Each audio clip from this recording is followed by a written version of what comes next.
मैया ढंग सीखना।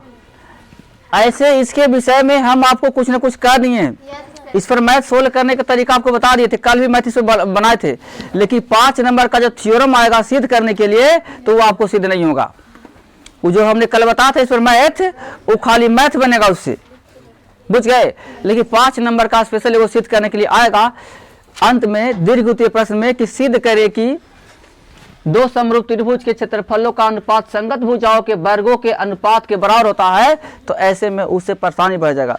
तो इसको हम सिद्ध करने का तरीका बता रहे हैं, कैसे सिद्ध होगा, कैसे बोर्ड में आप 5 नंबर इसको लाइएगा सिद्ध करके, ठीक है। ध्यान देना है, पहले आराम से, इसमें कुछ है लिखा लेना, खाली समय लिखा हुआ है लेकिन मैथ तो है नहीं, इसको आराम से पकड़ना है क्या लिखा हुआ है। सिर्फ दो समरूप त्रिभुज के क्षेत्रफलों का अनुपात, दो समरूप त्रिभुज का रहा है, दो समरूप त्रिभुज का रहा, ठीक है, उस क्षेत्रफलों का अनुपात संगत भुजाओं के वर्गों के अनुपात के बराबर होता है, यानी कहता है। चलिए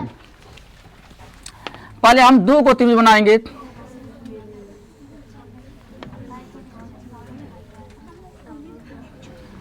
समरूप का मतलब जगह चेहरा एक रहे, बड़ा छोटा है उससे क्या दिक्कत है, चेहरा एक रहे, ठीक है। आइए हमने इसको मान लिया ए, इसको मान लिया बी, और इसको मान लिया सी, इसको डी, और इसको ई, और इसको एफ, ठीक है, कोई दिक्कत। अब हमको चलना है, माना कि क्या कहे, माना कि ए बी सी तथा डी ई एफ, ठीक है, दो समरूप त्रिभुज, इतना कर लोगे ना, कोई दिक्कत नहीं। तो यहां तक हो गया, इनके क्षेत्रफल का अनुपात संगत भुजाओं के वर्गों के अनुपात के बराबर होता है। अय मुनि, जब समरूप त्रिभुज होता है तो एक शर्त है, संगत भुजा एक अनुपात में बढ़ता है ना। तब दिया है, क्या दिया है, समरूप है ना जी, तो संगत भुजा यानी ए बी बटा इक्वल टू, अच्छा बीसी लिख देते हैं, बीसी बटा कौन,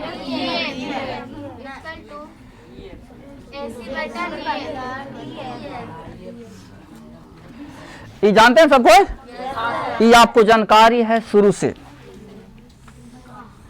ये आपको पहले से जानकारी है कि जब समरूप त्रिभुज होते हैं तो उनकी संगत भुजा एक अनुपात में बढ़ता है ना जी। और एक चीज और जानकारी होगा, समरूप के दूसरा अर्थ होगा संगत कोनों भी समान है जी, समान होना चाहिए। तो आप तो पहले जानते होंगे ए के बराबर कौन होगा, बी के बराबर कौन होगा, सी के बराबर कौन होगा, इतना जानते हैं, बहुत अच्छा। अब हमको सिद्ध करना है, क्या सिद्ध करना है कि समरूप त्रिभुज के क्षेत्रफलों का अनुपात संगत भुजाओं के वर्गों के अनुपात के बराबर होता है, ठीक है। तो अब यहाँ पर लिखना सिद्ध करना है कि सिद्ध करना है कि एरिया, एरिया में क्षेत्रफल, एरिया मैंने, एरिया मैंने, हाँ, एरिया ऑफ त्रिभुज ए बी सी अब बटा एरिया ऑफ त्रिभुज डी एफ इक्वल टू संगत भुजा के, देखो काले संगत भुजा, बताओ मेरे भाई लोग, ए बी बटा डी ई, डी ना स्क्वायर का देखा बात, ऐसे न तो फिर अलग अलग भी कर सकते हैं, बेसी। अच्छा मुनि, हम अलग अलग न कर रहे हैं, एक ही कर देना है, क्योंकि यहाँ स्क्वायर करिएगा तो फिर दोनों को एक ही टोपी से काम चला देंगे, कल होता था ना, तो एक ही टोपी से काम चला दिए हैं। इक्वल टू क्या,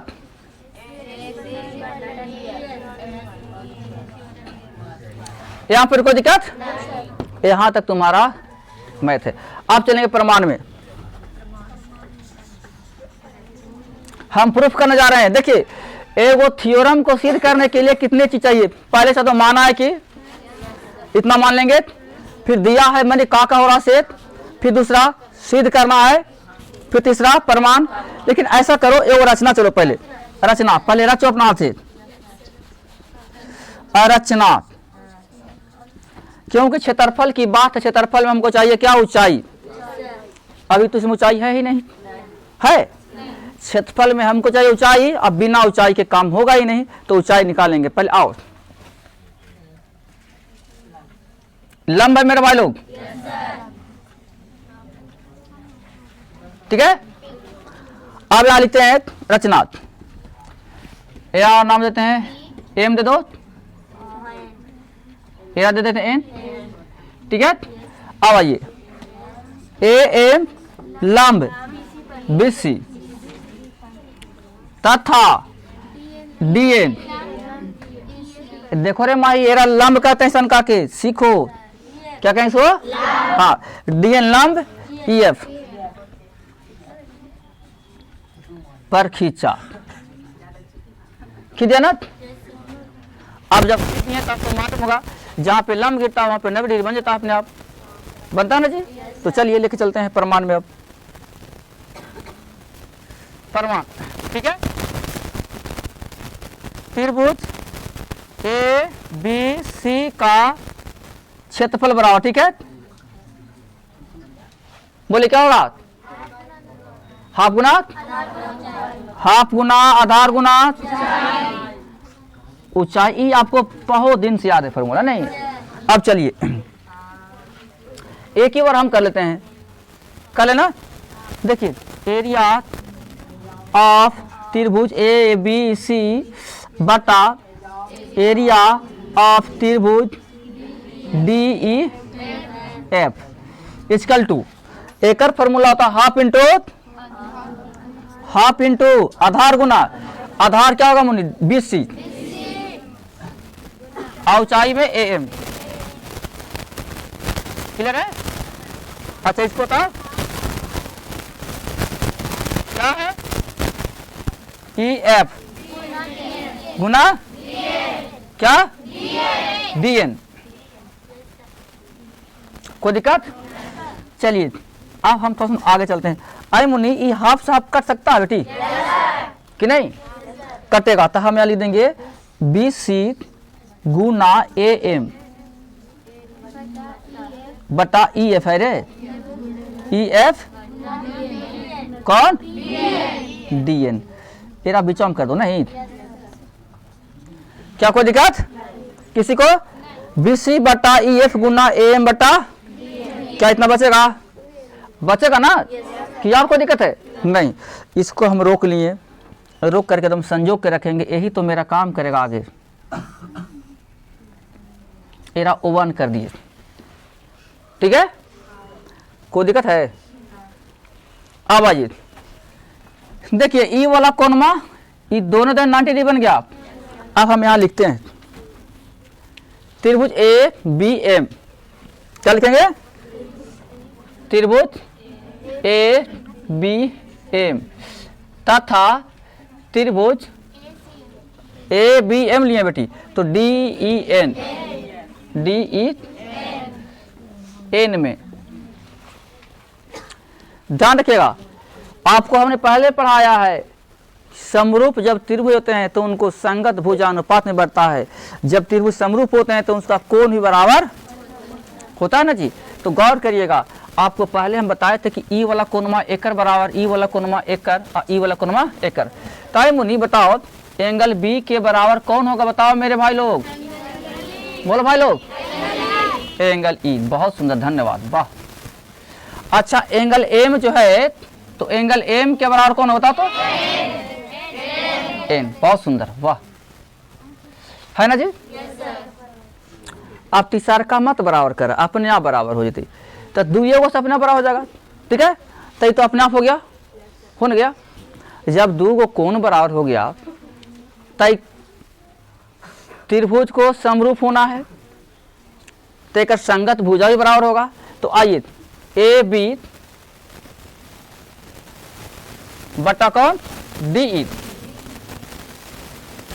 न होगा, इक्वल टू ए एम बटा, इसीलिए त्रिभुज ए बी एम समरूप त्रिभुज डी ई एन। ये त्रिभुज क्या है? समरूप है। हो गया ना? अब आइए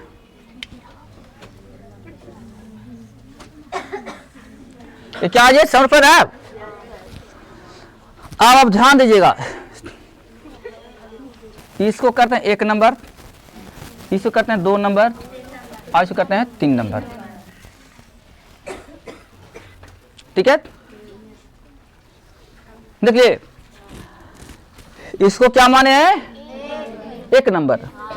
इसको क्या माने हैं? इसको क्या माने हैं? बुझ गए? इसको 1 नंबर, इसको 2 नंबर, इसको 3 नंबर। अब मिलाना है, कुछ नहीं करना, चूंकि